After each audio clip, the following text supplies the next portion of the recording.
שלום, אנחנו בערוץ טוב, ניתן לצפות בנו באתר שלנו, בפייסבוק, ביוטיוב, להיכנס לקבוצת הוואטסאפ השקטה שלנו. נמצא איתנו היום יושב ראש פורום ישראל 2030, מיכאל לובוביקוב, הנה למדתי. שלום. שלום, תודה שאתה איתנו. תודה רבה לכם. מדברים היום על יוזמה שהאמת באופן אישי ריגשה אותי.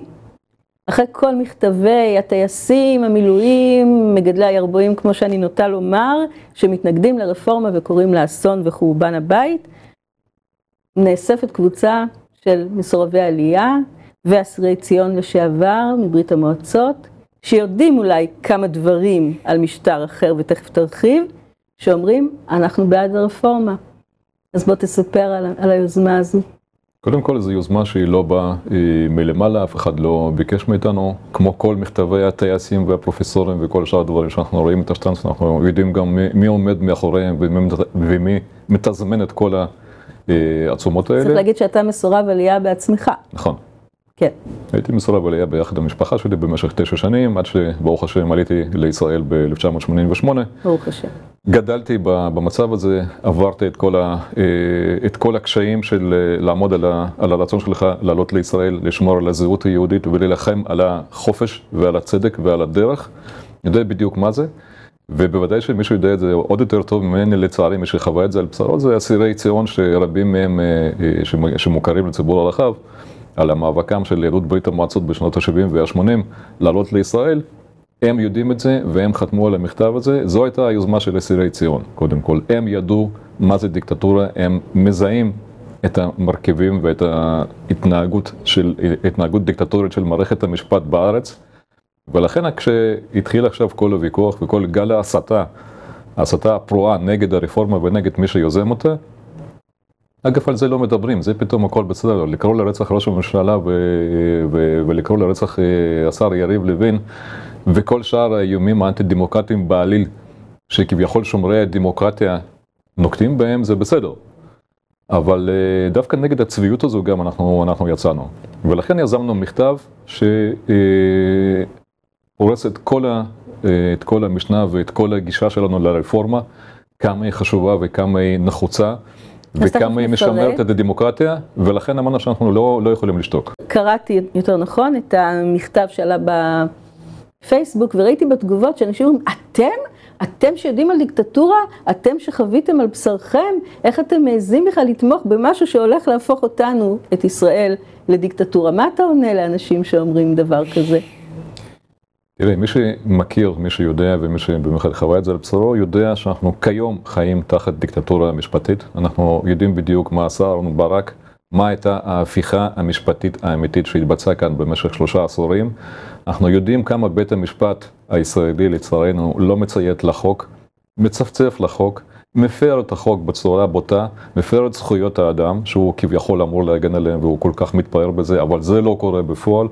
אנחנו יודעים את כל הרדיפה, לא רק של ראש הממשלה נתניהו, כל המשפטים התפורים האלה, אנחנו יודעים את כל הניסיונות, כל החיסולים הממוקדים שעשתה מערכת המשפט לכל שר שניסה, שיעז לדבר על איזשהם תיקונים קלים בתוך המערכת המשפט, רחמנא ליצלן. זה כבר היה מספיק. זה היה מספיק, כן. אנחנו גם זוכרים איך רובי ריבלין, כשתפרו לו את התיק ורדפו אותו ולא נתנו לו להיות שר המשפטים, קרא למערכת המשפט כשהוא קרא להם כנופיית שלטון החוק.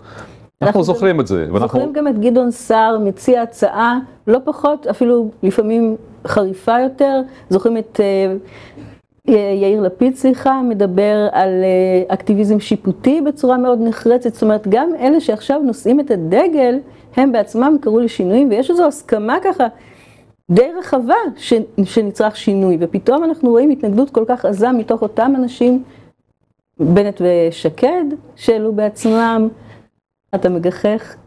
נכון. אגב, הראשון שדיבר על צורך להגביר את כוח הבג"ץ ולעשות להכניס את בלמים האיזונים והאמיתיים למערכת הזו, זה היה נשיא חיים הרצוג, האבא של נשיא הרצוג דהיום. הוא דיבר על זה עוד ב-95, באמצע שנות ה-90, הוא דיבר על זה. אנחנו זוכרים גם את טומי לפיד. גם את טומי לפיד וגם הצעת החוק של ישראל ביתנו שהוגשה ב-2016, שהיא בדיוק כמו הרפורמה של היום.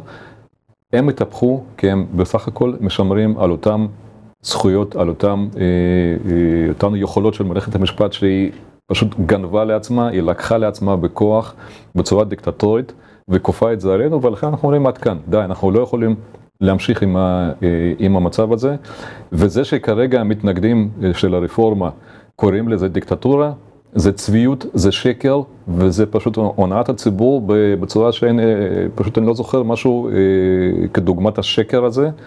הם בסך הכל מנסים לגונן על הדיקטטורה, והם קוראים לתהליך דמוקרטיזציה של מערכת המשפט דיקטטורה, אין דבר יותר מגוחך מזה, ונגד השקר הזה אנחנו יוצאים, כי אנחנו זוכרים שהשלטון הסובייטי שרדף אותנו כשהיינו שם, הוא היה מבוסס על שני דברים.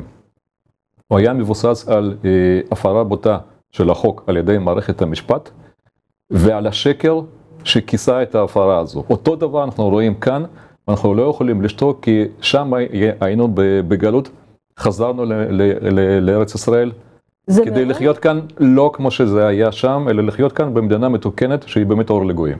זה מעורר תחישות אישיות ממש, מעניין אותי, אדם שבאמת עבר ואומר, אני הייתי תחת משטר כזה, ואני הייתי מסורב עלייה, או אנשים אחרים מאותה קבוצה מכובדת של אסירים, אתם מדברים, יש תחושה אישית שעולה פתאום, שאתה אומר, עברתי את כל מה שעברתי, לעלות לכאן עם כל הקושי, שלא היה פשוט, ועכשיו פתאום אני רואה את זה כאן, זה משהו בלב שקורה? אני רואה את הקלקול הזה שיש כאן במדינת ישראל, שהקלקול הגדול הזה שנקרא מערכת המשפט, ואתה רואה את השקר התקשורתי שמכסה אותה, וזה בדיוק אותם דברים, כמו שזה היה בברית המועצות. וכל האנשים עכשיו שיוצאים ומפגינים ומתפרעים ומפרים את החוק, חלקם עושים את זה בכוונת תחילה, ואנחנו צריכים לטפל בהם ביד קשה. אני קורא לממשלה לנקוט סוף סוף בפעולות דמוקרטיות של שמירה על החוק, שמירה על הסדר הציבורי, לבודד את כל המסיתים, את כל המארגנים הממומנים היטב, על ידי גורמים שאנחנו צריכים עוד לחשוף אותם ולדבר עליהם, לבודד אותם מכל האנשים שהם מוליכים אותם שלל, ויש גם הרבה אנשים שאגב שהם באמת תמימים ולא יודעים ולא מבינים ולא מכירים, ולכן אנחנו צריכים פשוט להפריד את המסיתים האלה, לבודד אותם, ופשוט לנתק אותם מהציבור, להפסיק את הרעלה הזו של הציבור, ולחזור לשפיות כמה שאתה אומר. אתה אומר לבודד את המסיתים, ודווקא היום, ביום שבו אנחנו נפגשים, חבר הכנסת צביקה פוגל אמר משהו על חווארה, אחרי הפיגוע הנורא שהיה, והוא זומן היום לחקירה. הוא זומן לחקירה כשהמסיתים, באמת, המנהיגים שקראו לשפיכות דמים, להטלת דין רודף, למלחמת אחים, מלחמת אזרחים, התנגשות, אולמרט, יאיר גולן, יאיר לפיד, אהוד ברק, ליברמן עם כל הסיפורים שעדיין לא נבדקו, כל אלה לא זומנו לחקירה בכלל עד עכשיו. איך אתה מתייחס לזה? זה בדיוק אותם דברים, זה מדגים לנו בדיוק עד כמה המערכת הזו רקובה, עד כמה המערכת הזו לא מתפקדת כמערכת אכיפת החוק ושמירה על החוק. יש לנו הדגמה חיה מול העיניים. סיפור זה של הניצב עמית אשד. עמי אשד. עמי אשד, כן. עמיחי אשד. מפקד מחוז תל אביב. מפקד מחוז תל אביב. שהיועמ"שית גלי מיארה עצרה את ההשעיה שלו, כן. בצפצוף מוחלט על החוק. הרי סעיף 21 בפקודת המשטרה אומר שלשר יש זכות מלאה, סמכות מלאה, להרחיק שוטר בכל עת שירצה. מה, היא לא מכירה את החוק? מה, היא אומרת שהיא עכשיו ממצאה את החוק? זה אגב אחד הבעיות שאנחנו מזהים במערכת המשפט, שהיא לא רק שהיא מפרה חוקים, היא גם מנסה להמציא חוקים בעצמה, בעקיפה של המערכת המחוקקת, של הרשות המחוקקת. אפרופו אותה זאת דיקטטורה. כי שמענו גם את המפכ"ל יוצא עם אמירה מסוימת שלא סתרה את הרצון של השר בן גביר, ואז מתנצל, מבקש סליחה. אתמול הוא אמר, אף אחד לא יפריד בינינו.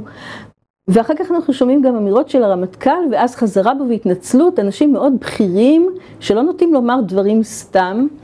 אולי משהו אחר קורה פה, הם אומרים דעה ואז מה? מותקפים, מוחזקים היכן שהוא. מה קורה כאן? לשמוע אנשים כל כך, באמירות מאוד ברורות, שלא נשמעות כבדרך אגב, ואז לחזור בהם לחלוטין?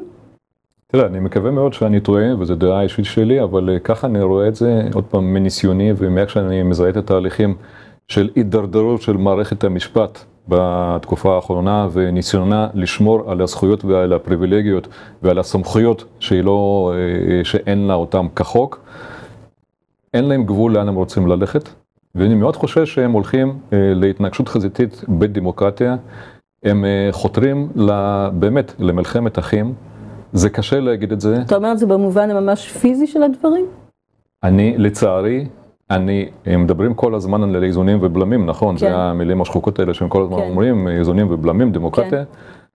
הם איבדו את כל הבלמים, אין שום דבר שמאזן אותם מבחינתם, להם מותר הכל, אין להם חוקים, אין להם מגבלות, אין להם שום דבר שמבחינתם הם חייבים לציית לו, מלבד הרצון שלהם לשלוט במדינה, בחברה ובכל המנגנון בתוך המדינה, ולכן הם חותרים למצב שברגע שרפורמה תעבור כחוק, ואנחנו חיים במדינה דמוקרטית שהרוב יכול לקבוע ולקבל חוקים, הם חותרים למצב שהם לא יצייתו לזה, והם רוצים להביא אותנו באמת לאנרכיה האמיתית, שגורמים בתוך אותם קצינים, אותם אנשים, אותם גורמים בתוך הפוליטיקה, יקראו למרי אזרחי, והם יהיו שם והם רוצים לעשות את זה, הם רוצים את הדם, הם רוצים את ההתנגשות. זה קשה, אני יודע שזה קשה, ויכול להיות שלחלק מהאנשים קשה לשמוע את זה, אבל אנחנו צריכים להבין שיש מצב שהם רוצים להיות שם, ואנחנו צריכים להיות ערוכים לזה. אנחנו צריכים לדעת איך אנחנו באמת שמים לזה סוף, איך אנחנו אוכפים פה את הסמכויות של המדינה, איך אנחנו שומרים פה על הציבור, מכל אותם מסיתים, מתפרעים וכל מי שרוצה לפרק פה את המדינה, והם מבחינתם, אם מדינת ישראל תתפרק, אבל הם לא יאבדו את השלטון הדיקטטורי שהם לקחו לעצמם, אז זה בסדר מבחינתם. ואם אני אומר פה משהו שלא נכון, אני רוצה לשמוע אותם, סותרים את זה, אני רוצה לשמוע אותם, אומרים לא, זה לא יקרה, ואני רוצה לשמוע אותם, אבל אני חושב שאנחנו לא נשמע את זה, ואנחנו נראה את הדברים האלה, ומדינת ישראל, הממשלה, שהיא כרגע אחראית על הסדר הציבורי, שהיא כרגע אחראית על השמירה על עם ישראל ועל ארץ ישראל, ועל כל הדבר הנפלא הזה שנקרא מדינת ישראל, היא צריכה לעשות צעדים בלי להתבלבל, בלי למצמץ, ולהגן עלינו מכל אותם מתפרעים. אז לסיום אני רוצה לשאול, אנחנו אחרי לילה ארוך מאוד במליאת הכנסת, חוק יסוד השפיטה עובר בקריאה ראשונה, אחרי הרבה מאוד נאומים של חברי האופוזיציה שזעקו על סוף העולם, לא נימקו באמת נימוק ענייני, אבל זעקו מאוד. אתה אומר לרוטמן ולוין, תמשיכו קדימה, כאילו כלום? חד משמעית, נפגשנו אתמול נציגות של אנשים שחתמו על המכתב, נפגשנו עם שמחה רוטמן, היינו צריכים להיפגש גם עם השר יריב לוין, אבל לצערנו הוא יושב שבעה ואנחנו מוסרים לו את התנחומים. בהחלט. שלא ידע את הצער, הוא והמשפחה. דיברנו, נפגשנו עם שמחה רוטמן, מסרנו לו את המכתב, אמרנו לו, שמחה, אל תעצור, אנחנו חייבים להחזיר את השפיות, אנחנו חייבים להחזיר את הדמוקרטיה לעם ישראל, אנחנו חייבים להחזיר את השלטון לריבון שזה אנחנו, שהשלטון נגנב מאיתנו, נלקח לנו מהידיים, על ידי קבוצה שאף אחד לא בחר בה ולא נושאת בשום אחריות, ולכן הם חייבים להמשיך, הם חייבים להביא את הרפורמה הזו, רק עם הערה אחת, מה שנקרא, עם כוכבית, טוב תעשה הממשלה והכנסת, אם יפנו יותר לעם, אם ימצאו דרכים לעקוף את המסננת של ערוצי התעמולה הסטנדרטיים הרשמיים, יסבירו את הרפורמה, יסבירו את הצעדים, ידברו לציבור, כי הציבור כרגע נשלט על ידי שקרנים ומסיתים, וזה גם משהו שאנחנו לא יכולים להמשיך איתו. קיבלתם ממנו תחושה שהוא מתכוון? כן, קיבלתי ממנו תחושה שהוא מבין את המצב, ואני מכיר את שמחה הרבה שנים, ואני סומך עליו, אני סומך על הקואליציה, שהם מבינים שברגע שמישהו מהם ימצמץ ורפורמה או תעצר, או תתקבל בצורה אחרת, או משהו שיגביר או ישמור את הכוח הבלתי חוקי שיש כרגע למערכת המשפט ולכל החונטה המשפטית, זה יהיה הסוף של המחנה הלאומי והשלטון, ואנחנו נחזור אחורה לימי דיקטטורה הכי אפלים, אנחנו לא רוצים להיות שם. מיכאל לובוביקוב, אדריכל ויושב ראש פורום ישראל 2030, תודה רבה, ברכות על היוזמה המאוד יפה הזו של המכתב של אסירי ציון ומסורבי העלייה. עד כאן, ערוץ טוב, מוזמנים להמשיך להיות איתנו, תודה רבה, להתראות.